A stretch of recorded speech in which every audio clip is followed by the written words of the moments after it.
101 to downtown Phoenix on the I-10, 33 minutes. A lot of brake lights around here. We've got a big backup as a result. Look at this, we've got some slowing northbound along I-17. We are at the height of rush hour.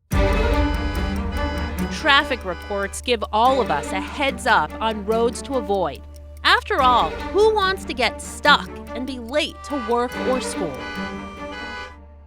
There was a 5-car crash, including the propane tanker. You can see we've got an accident here. Look at this, solid slowing from the I-17. Northbound on I-17. Oh. Yikes.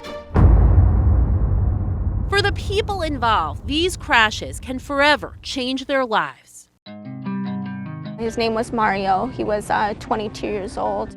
Mario Aguirre recently graduated college and had plans to become a police officer. He was amazing. He was so funny. He was such a caring person. Mario was riding his motorcycle to his girlfriend's house, headed south on 75th Avenue near Encanto in Phoenix, when a driver struck him. All I know is my nephew got hit.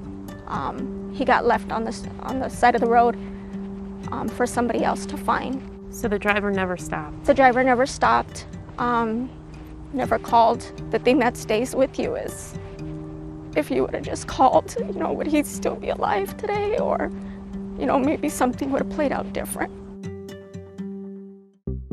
According to the state's Department of Transportation, in 2023, 307 people in Phoenix were killed in crashes.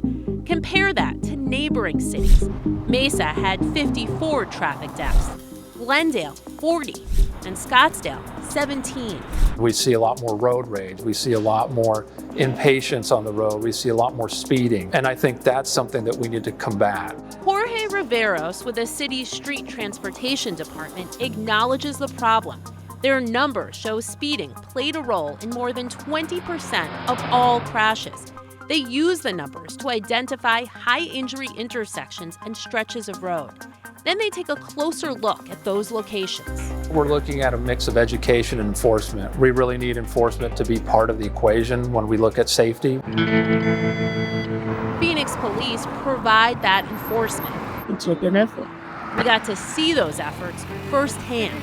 More and more people are, again, driving distracted, exceeding the speed limit, driving while they're impaired. Traffic enforcement is a way to stop a crime before it happens. Lieutenant Justin Wood has spent 17 years on the traffic unit. He says our main roads facilitate speed.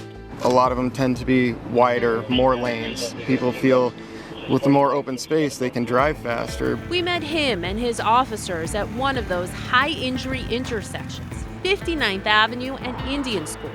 The speed limit here, 40 miles per hour. Within minutes, they clock drivers going 55 and 58 miles per hour. The officer shortage has had an impact. Lieutenant Wood says when he started with the unit, they had 154 officers dedicated to traffic enforcement. That's now down to 30.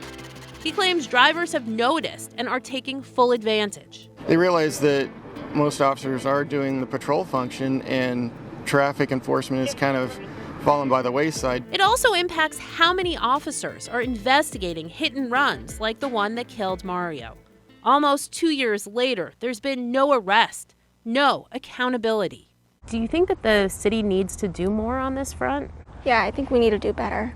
In 2022, Phoenix adopted a program called Vision Zero, pledging money and resources in an effort to end all traffic deaths. And while the number of crashes involving serious injuries are down, those resulting in death are up and have been since 2015. We have a distinction. We're moving to try to get away from that. Yet Arizona's Family Investigates finds the city is missing several of the goals it set for itself, including reducing the number of nighttime crashes and those involving pedestrians. None of it surprising for Mario's family. It's not fair that more families have to, be grieving before something happens.